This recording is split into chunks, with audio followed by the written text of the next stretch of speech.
Welcome to Upper Room Studios. This is the Road Home Podcast. So, this is an hour earlier. Yeah. It's technically 8. I don't know. How does it work? So, yeah. Spring forward, fall back. We came to you an hour earlier this week than we did last week. I hate it. I wish they'd do away with it. Yeah. They're supposed to do something about it. At least in... But how many years have you heard that? They say it Oh, every they're year. getting rid of it this year. I say spring forward and leave it. Do that. Yeah. I think... Whichever one gets you more sleep. well, that's actually the other one. Yeah. Fall back. But if you stay, I don't know. It don't matter. If you stay in bed, Go one They're way or tired the either other. way. Go one way or the other and leave it. Yeah. just quit messing with our clock. Yeah. It's probably some communist agenda out there. Well, you get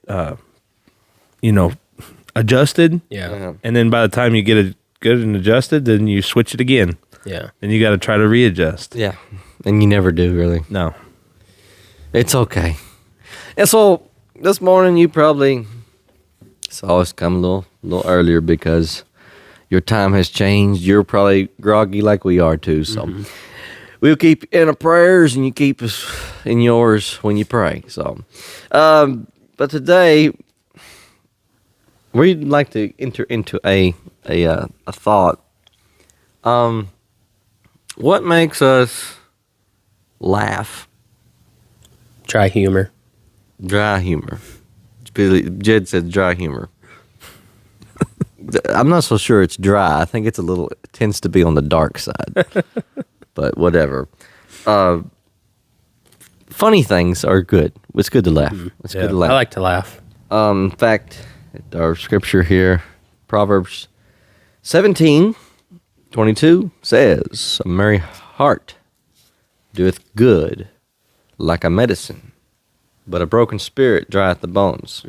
So if you go around and you look like you are sucking on lemons all day long, Sad sack. Yeah. the old saying is, if you're like a mule eating green briars. Shoot. There's a lot of sayings down here in Kentucky. Yeah, well, yeah, I guess if you ever seen a mule eating green briars, you'd know for sure they didn't like it again. They're not having a good day. Not having a good day. Eating briars, as in general, seems a little painful. Kind of be like eating Captain Crunch, wouldn't it? Just kind of cut your mouth all to pieces. Dry Captain Crunch. Yeah, exactly. So if you've been eating dry Captain Crunch or You know what that meal feels like. frosted mini wheats, there's nothing mini about those wheats. Those things are like this big You have to soak them with some milk. Otherwise, it's hard for to a get couple them of things. days. Yeah. You know another cereal? I don't know how we get there, but you know another cereal is kind of crazy. Grape nuts. You ever eat grape nuts? No, I can't say I have. It's ridiculous. Okay. But anyway, yeah. I grew up in a sugar cereal household, so I'm a Frosted Flakes man. I don't know if we had much cereal. To be honest with you. Really didn't have cereal. I mean, we had cereal, but not like every morning. It wasn't like a yeah. every morning ritual. You know what Right. I'm saying? Yeah. Well, that's more like a Saturday morning thing. Where Yeah. you get that bowl and you Yeah. do that thing. So that's fun. I like eating cereal at night sometimes. Late Me at and Emily night, do that at like like right before you go to sleep. That's healthy. So anyway, okay, but back to But hold on one second before we go back. I do remember though that if you eat cereal, you don't eat it in a little bowl. You find like a mixing bowl or something Oh, yeah. that's Yeah. bigger and eat it in that. yeah, you find like the big mixing bowl. You fill it full of cereal, then you pour the milk, and then you eat that, and there's too much milk. You don't drink the milk. Okay, you add yeah, more cereal. Add more cereal. One more thing before we move on. Okay. This is just bringing memories back. You remember the little bowls that had the built-in straws to it so you could drink the milk when you were done? Did you Yeah. have one of those? We had one of them. We didn't have one. I remember seeing those, but I don't. I think you did. Did you have them? I know there was one at our grandparents' house. Okay, maybe That's that's where where I I, saw it, yeah, yeah. maybe that's where I'm seeing it. Bowl with a. It was a bowl, and then a Yeah, it had- straw Yeah, went down okay. to the bottom. Yeah. I know what you're talking Yeah. about. I've seen them. So when you drink the milk, you don't get it all over your chin and down your shirt. Yeah. We had this idea for an invention, and I think it's been done. And me and Becca were talking about this the other day. So it's a spoon that every time you go to get a bite of cereal, it puts the right amount of milk in the spoonful of cereal. So when you push a button, it just fills up your spoonful of milk. Huh. So you're like, you're ready. And then you So what would you have to put the milk in, like a canister in the spoon? I believe it would be like a hose hooked to a gallon of milk. Like an IV. Like an IV thing. bag just hanging up above you. Yeah. So Anyway. you just have it in your car, and that way you can just go while you're driving. Yeah, that would be... All right, so what makes you laugh? Life. Life makes me laugh. Anything can make you laugh. I have a history of laughing at inappropriate times. So, for some people, like it takes a lot to get them to laugh. It doesn't take much for me No. because some things seem funny. I'm not saying that I'm as happy-go-lucky all the time, but I am saying that certain things just strike me as funny that might not strike you as funny. I was at a funeral one time, and Always a great pace. Yeah, that's probably not I where wasn't you're trying to supposed be laugh at. disrespectful. Wasn't trying to be disrespectful. I was actually in the funeral. It was an older person, so it wasn't like, a great tragedy. They were very, very old. Not saying that when people die, it's not sad. I'm saying Right. It was his time. Right. it was just a moment. Something happened, and in the middle of the funeral service, I began to feel it come up within me. Something struck me funny. I won't go into the story. I may be incriminated. Something struck me as funny. And I wasn't trying to laugh. I was trying to hold it in. But when you hold it in, Then you let it makes out it louder. worse. Yeah. it's going to make it worse. So I'm over there and I'm doing this number right here. When I look down, I try to make it look like I'm, He went too soon. But here's what it was. It started doing that. It starts coming out. Well, then you're fixing to blow something. And so it's like I'm over there just... And it just, like, that's embarrassing. But laughter... My favorite is good. when you try to make somebody laugh. Like you're doing something serious, and you look across the room Yeah. and you try to make somebody laugh. That's the best. It don't take much. I can just like turn and look, and I'm done. As long if I don't make eye contact with some people, sometimes in church, certain things strike me funny. That's why it's not good if I look upstairs. Okay, so here at church, Jed is over the median, so he's upstairs all the time, and so you can see him up in the balcony. Well, when you look up, and there's Jed, so if we ever make eye contact, it's not gonna be good. Something is done, and it's not even If necessarily. something is said that we've discussed previously. Yeah, it's like an inside joke, but it's like Yeah. you're not making fun of anybody or anything. It's just the fact that you know the same things. we know we know what we're thinking, what each other's thinking. So I want to know what causes that. Like, really, what makes that happen? What does that? Like, okay, I understand if something is humorous, then it makes you laugh. What causes you to It's like slapstick comedy. Who was the first person that thought, "Ooh, I'm gonna trip and fall and bust my head"? That is funny. I think it was Charlie Chaplin. Charlie Chaplin. I don't know. He was silent. Yeah. The Three Stooges, or I don't know, Bugs Bunny. I don't know. But I think our humor changes.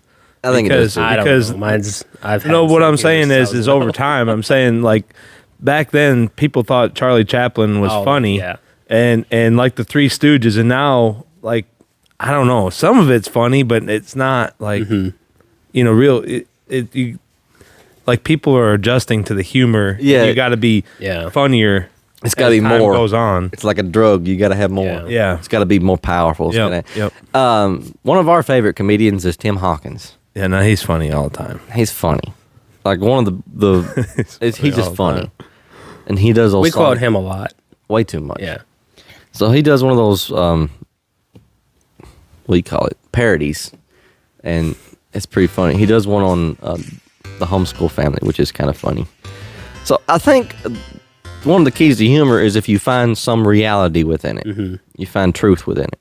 It's the funniest thing. It's when you can relate. You can relate to it. He doesn't have to try hard to be funny. He's just funny. Mm-hmm. Yeah. You know, when people have to try hard to be funny, then it's not any good. Yeah, like you're not putting on a clown hat and Right. going around looking What I like... can't stand is when comedians start cursing. Yeah, to try to be they funny. Think that if they drop the F-bomb, then, that's going to get a big laugh. And- But people do laugh at that. Yeah. And they think Right. it's Yeah. funny. But that is, I think, their conditioning. right. Yep. So that's folly. That's not humor, in my opinion. That's foolishness. Mm-hmm. So that's kind of why I'm like, okay, what makes us laugh as born-again Christians? Maybe I shouldn't put it in that category. But what makes me laugh as a person who is following Jesus is not the same thing that's going to make somebody out here on the street laugh. Yeah.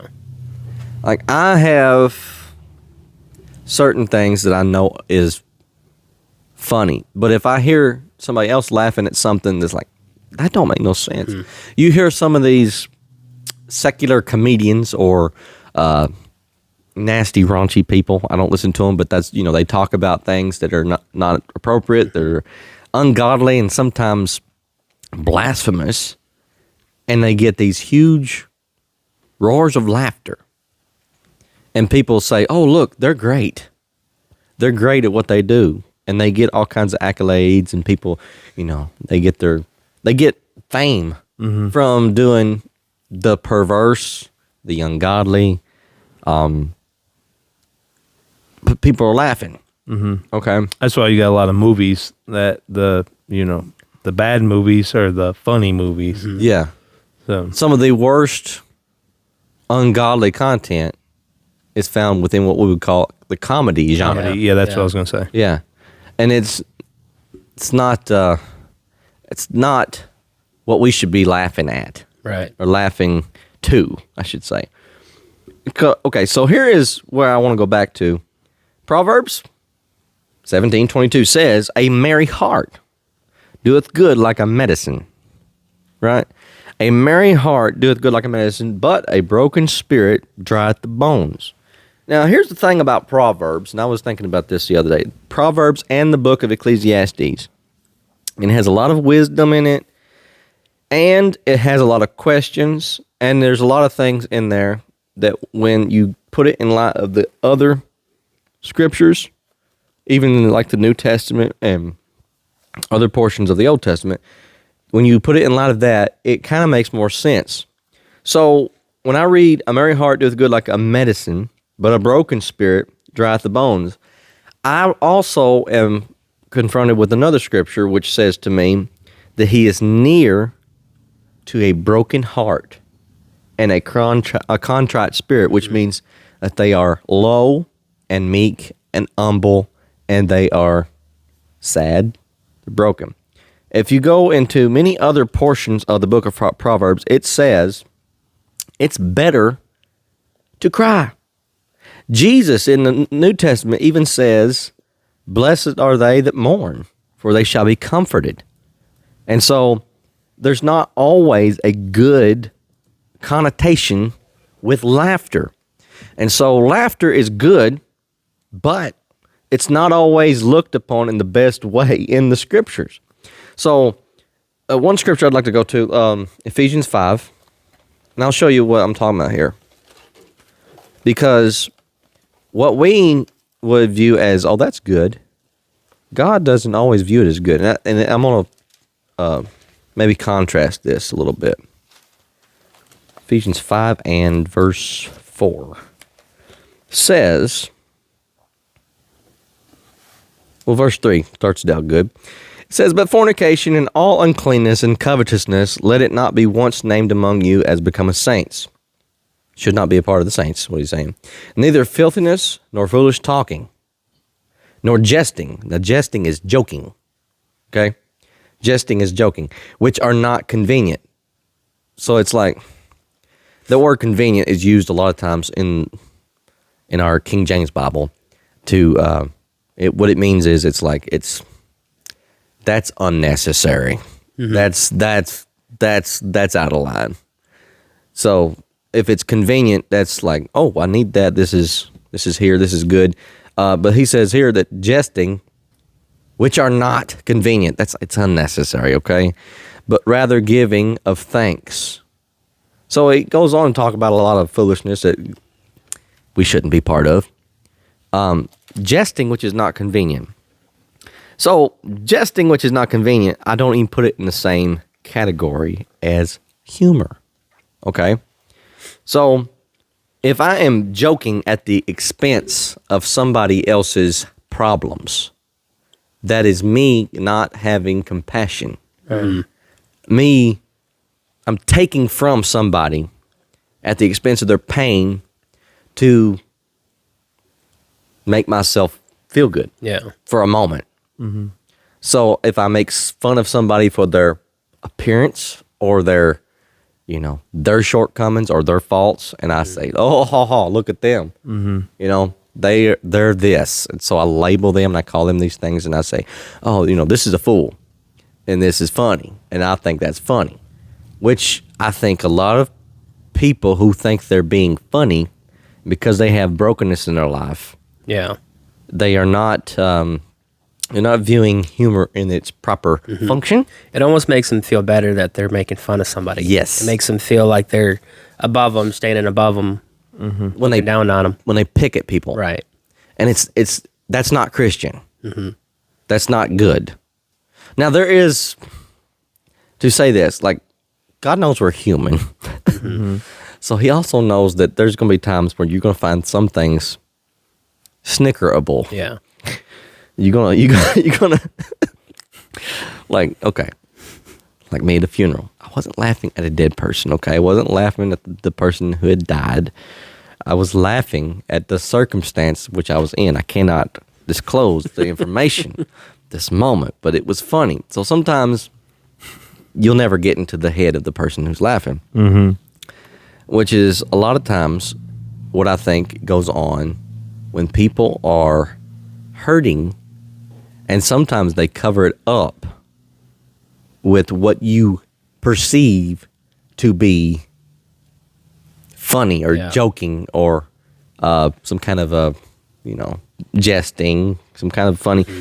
But like some of the biggest comedians that have been through this world were some of the worst mental cases. Some of the most broken people. One of those is Robin Williams. You think about him. Hilarious. He could do all kinds of voices, make people laugh. Yeah. But he had terrible manic depression. So he was not at peace with himself or with the Almighty. And I think the only way we can really, truly find laughter or humor or joy is to find peace with the Almighty. And so when I think about like comedians, okay, one of my favorite shows is the Andy Griffith Show, right? Okay. We were watching it last night. Well, me too. Different houses, same show. Some people would think, okay, that's, foolishness, but yeah. Don Knotts, who plays Barney Fife, he was one of the most miserable people on the face of the earth. He dealt with depression from the time he was very, very young. He was a loner, always lonely, dealt with anxiety while he was so painfully thin. He talks about being painfully thin as Barney.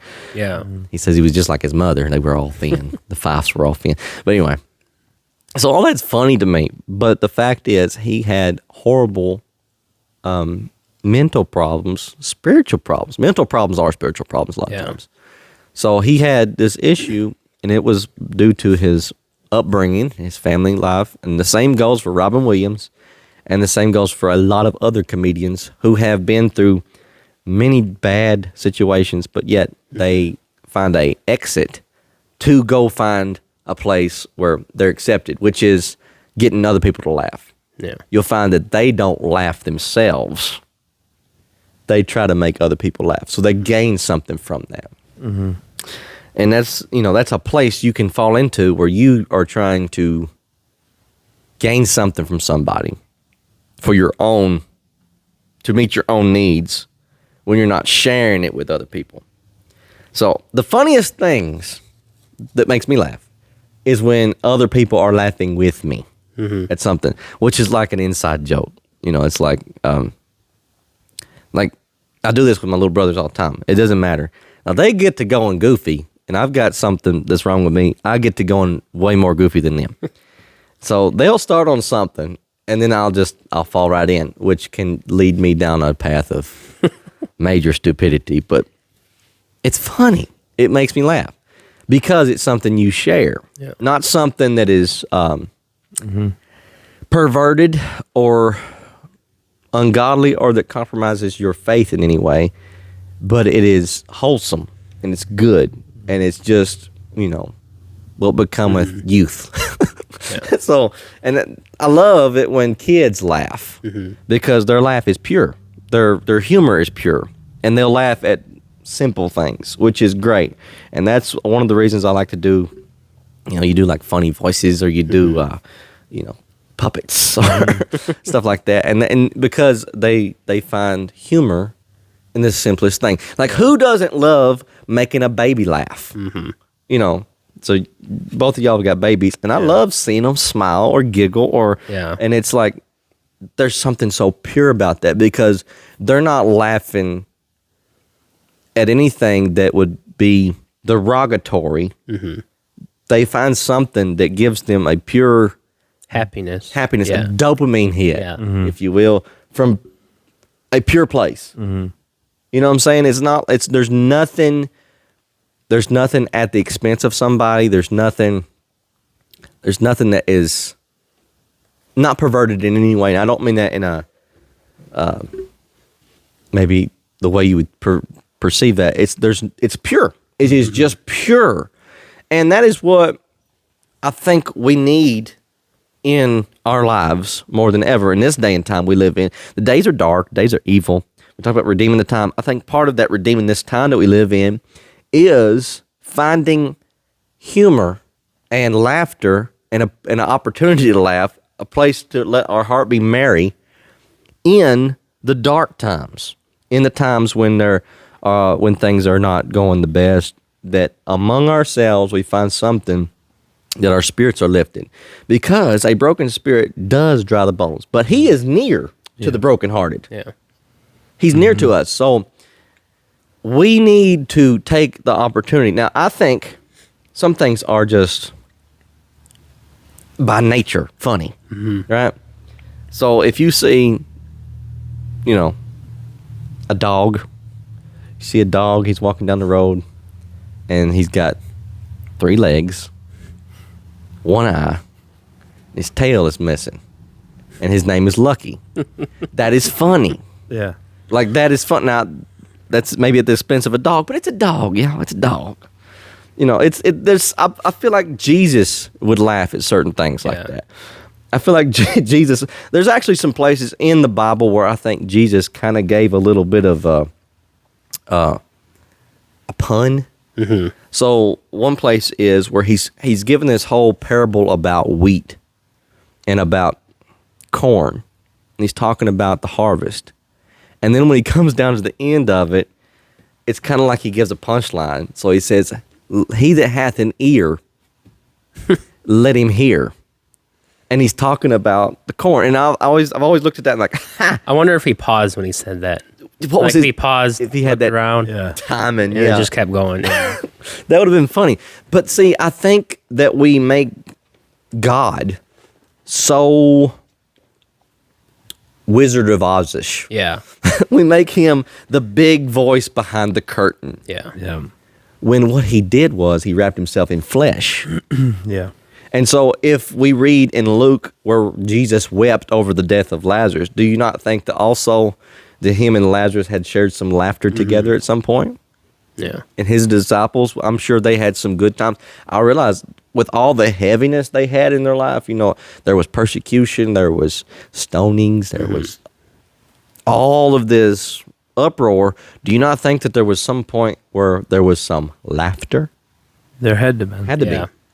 I know all the people that they come across, surely there was a few that they kind of looked at each other and like kind of they knew what each other was thinking and chuckled about it. Exactly. What makes Yeah. you okay?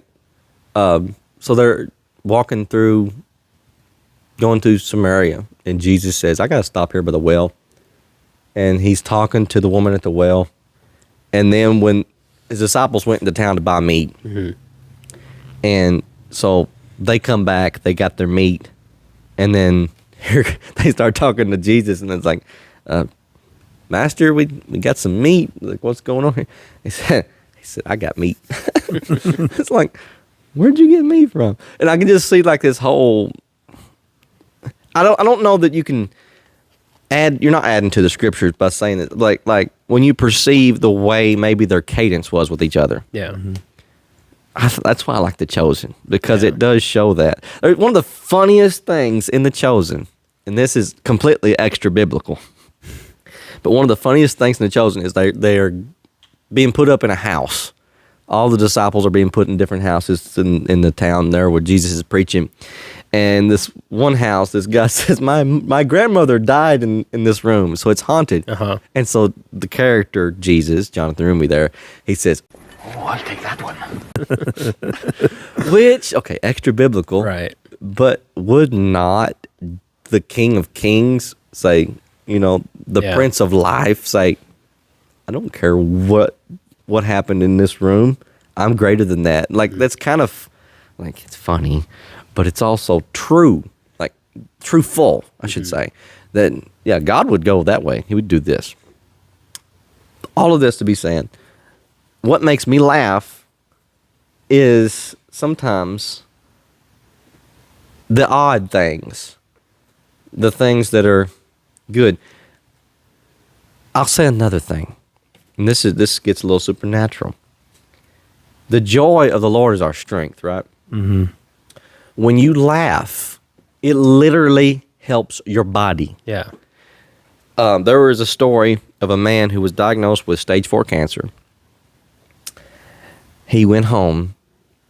He rented like a bunch of like old comedies, and he laughed and laughed and laughed and laughed and laughed. Made himself laugh. Mm-hmm. Went to find something that would make him laugh. He got better progressively because of that. Mm. So I'm not saying that this is like the cure for cancer, but I am saying this, that laughter is good. Yeah. And it says that a merry heart, it's not just what comes out of your mouth. You ever heard of fake laugh? Mm-hmm. I can't stand fake laughing. It's craziness. A real laugh is like, it's contagious. Mm-hmm. A merry heart. It's that baby's laugh that's contagious. Yeah, that's it. Yeah. Because it's from somewhere in here. Mm-hmm. Just as much as like when you cry and it's real, it's real. It comes from a real place. I think some people get this so mixed up. Like when they start crying, they get little tears coming out of their eyes, and they say, "I'm sorry, I'm so emotional. I don't mean to be emotional. I just can't help myself emotional." No. You're not being emotional at this moment. Your emotions are just different than they were a few minutes ago. Mm-hmm. We're always emotional. It's just laughter is an emotion just as much as crying is an emotion. Mm-hmm. And so you can laugh in the presence of God just as much as you can cry in the presence of God. Yep. So I've seen that. Yep. Supernatural laughter. It's real. I'm not knocking it. I've seen it. I know it to be true. It's real. Okay? You can cry in the presence of God. God is not afraid of our emotions like humans are. Mm-hmm. Humans are scared to death of true emotion. But God is not. He says, a merry heart does good, like a medicine. It's something that is therapeutic. It's something that will go into your very being and do a work. So, some of the best preachers out there make you laugh. Yeah. Or, am I right? Like, Yeah. We love Jeff Arnold. Yeah, he makes me laugh all the time. He makes you laugh. Yeah. Why? I don't know. He says some stuff. The way he says truth is hilarious. Yeah. So, I listen to many different men of God in my lifetime, and some of them are like so heavy that when you get done listening to them, you feel like going and taking a nap because you're wore out. Mm-hmm. But when you listen to somebody that they bring a message of truth with a lightness, and I think that is the way Jesus would have brought it out as well, because he's like, my yoke is easy and my burden is light. it doesn't weigh you down. It may convict you, it may correct you, it may change you, but you're going to leave with your heart being merry. So I think that's a good thing. I think laughter is a good thing, and we're always thinking that God is something we cry about. Our relationship with God is something we weep over. There's a time to weep. Ecclesiastes says that. But it also says there's a time to laugh. And I think as we get older and our walk with God matures, I think we all need to learn how to laugh a little bit. Laugh at circumstances. Laugh at the devil. Yeah.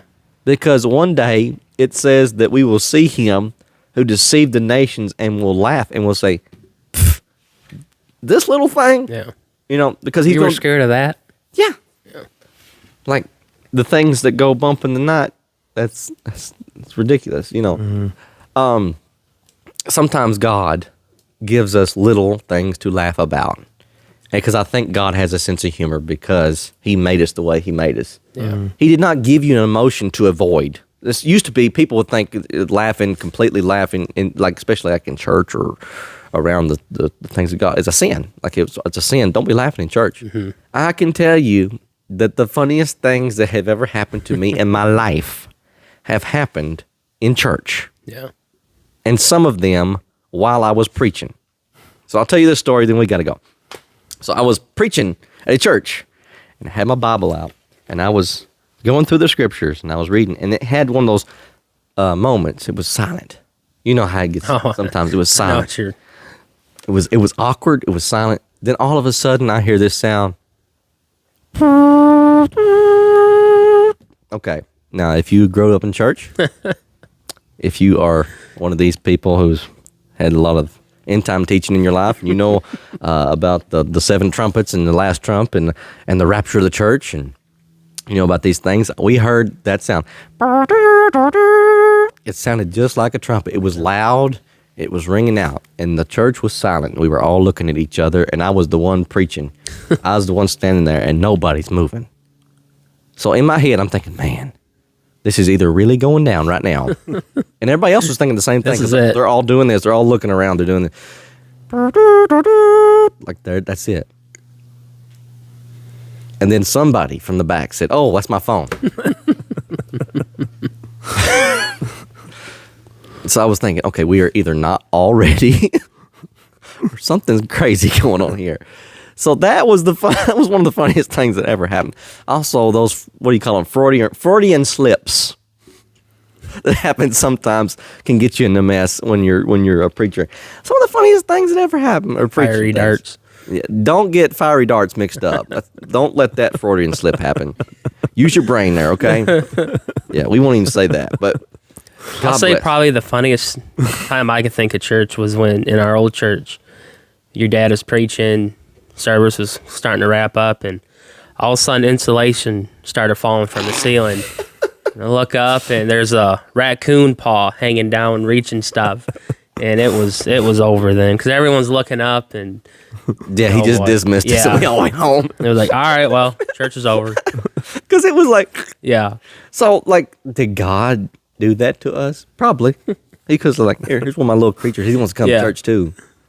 Yeah, I mean, it's endless. I could tell story after story because, you know, that's part of our walk with God too. Mm-hmm. The stuff we cry about, but also stuff we laugh about. Because there is a time to laugh. There's a time to cry, but there's a time to laugh. Mm-hmm. So if you can do it today, find you something to laugh about in a good, pure way that'll help somebody and help you and all that good stuff. You got anything to add, Billy? I just want to say one thing I was thinking about when you were talking is that, here lately, when God's been answering prayers and you see somebody walk in the church, just it puts a smile on your face, and it just an overwhelming joy comes over top of you. Or when you hearing somebody testify about what God's done for them, and where they've been, what they've been through, and they've been brought into this. It's just a overwhelming joy of happy. It's merry. It's a merry heart, and you just can't help but just smile at what the Lord is doing. So yeah. It's like good medicine. Yeah. It's medicine for the soul. Yep. And we are all in need of that good medicine. So be sure to take your medicine And with that being said, we'll see you a little further down the road. Just like a medicine, just like a medicine. One of the rooms is haunted by my dead grandmother. Oh, I'll take that one. Do you know who he is? He's not afraid of ghosts. I might be. Thanks for tuning in. You can listen to us on Apple Podcasts, Google Podcasts, and Spotify. If you like to watch us, you can find us on the road home on YouTube. Make sure to like, subscribe, and hit the notification bell. You can check us out on Instagram at the roadhome_podcast. If you'd like to email us, you can email us at the roadhomepodcast@yahoo.com. Thank you.